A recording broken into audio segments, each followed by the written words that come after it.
बिना धड़के सिर ने देखा पूरा महाभारत और बना युद्ध का निर्णायक।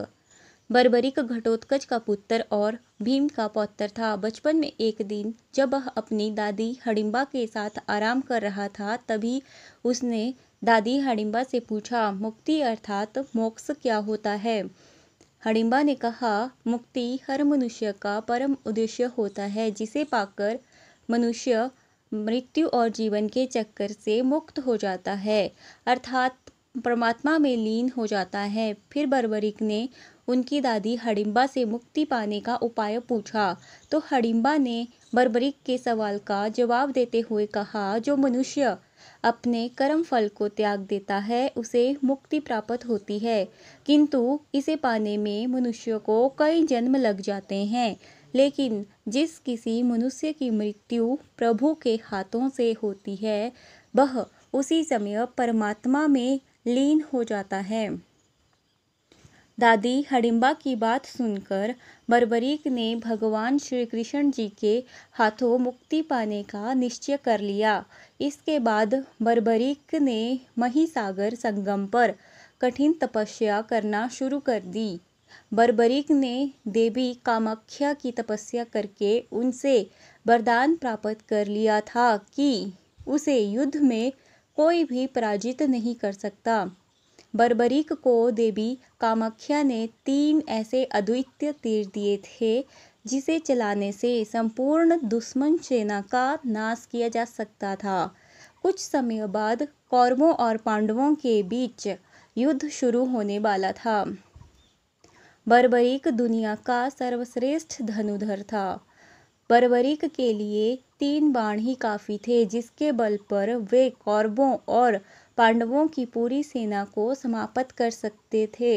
युद्ध के मैदान में भीम पौत्र बर्बरीक दोनों खेमों के मध्य बिंदु में एक पीपल के वृक्ष के नीचे खड़े हो गए और यह घोषणा कर डाली कि मैं उस पक्ष की तरफ से लड़ूंगा जो हार रहा होगा।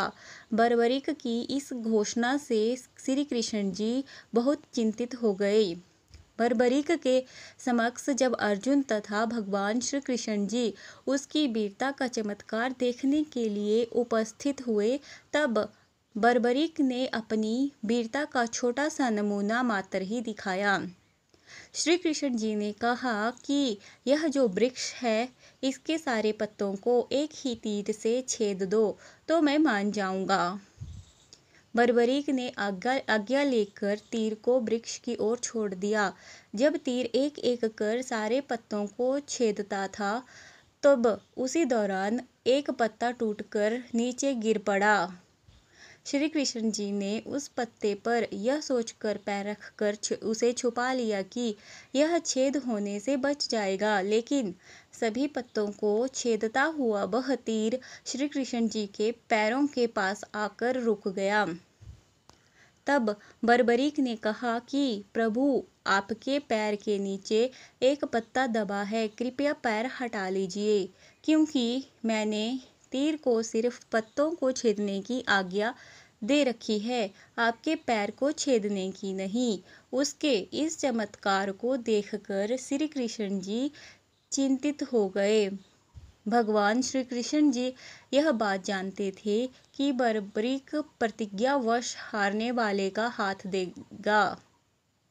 यदि कौरव हारते हुए नजर आए तो फिर पांडवों के लिए संकट खड़ा हो जाएगा, और यदि जब पांडव बर्बरीक के सामने हारते नजर आए तो फिर वह पांडवों का साथ देगा। इस तरह वह दोनों ओर की सेना को एक ही तीर से खत्म कर देगा। तब भगवान श्री कृष्ण जी ब्राह्मण का भेष बनाकर सुबह बर्बरीक के शिविर के द्वार पर पहुंच गए और दान मांगने लगे। बर्बरीक ने कहा, मांगो ब्राह्मण, क्या चाहिए? ब्राह्मण रूपी श्री कृष्ण जी ने कहा कि तुम दे नहीं सकोगे, लेकिन बर्बरीक श्री कृष्ण जी के जाल में फंस गए और श्री कृष्ण जी ने उनसे उनका शीश मांग लिया। बर्बरीक द्वारा अपने पितामह पांडवों की विजय हेतु स्वेच्छा के साथ शीशदान कर दिया गया। बर्बरीक ने अपना सिर भेंट करते हुए श्री कृष्ण जी के सामने महाभारत युद्ध देखने की इच्छा रखी। श्री कृष्ण जी इस पर राजी हो गए। उन्होंने बर्बरीक का काटा हुआ सिर एक पहाड़ी की ऊंची चोटी पर रख दिया, जहां से उसने पूरा युद्ध देखा। युद्ध समाप्त होने के बाद जब पांडवों में यह विवाद होने लगा कि किसका योगदान अधिक है, तब श्री कृष्ण जी ने कहा कि इसका निर्णय बर्बरीक करेगा, जिसने पूरा युद्ध अपनी आंखों से देखा है। बर्बरीक ने कहा कि इस युद्ध में सबसे बड़ी भूमिका श्री कृष्ण जी की है। पूरे युद्ध में मैंने सुदर्शन चक्र को घूमते देखा। श्री कृष्ण जी ही युद्ध कर रहे थे और श्री कृष्ण जी ही सेना का संहार कर रहे थे। बर्बरीक की राजस्थान में खाटू श्याम जी के नाम से पूजा भी की जाती है। उनका मंदिर सीकर जिले के खाटू गांव में है। यही नहीं, हिमाचल प्रदेश में बर्बरीक की पूजा भगवान कमरूनाग के तौर पर होती है। यह मंदिर मंडी जिले के सुंदरनगर में स्थित है।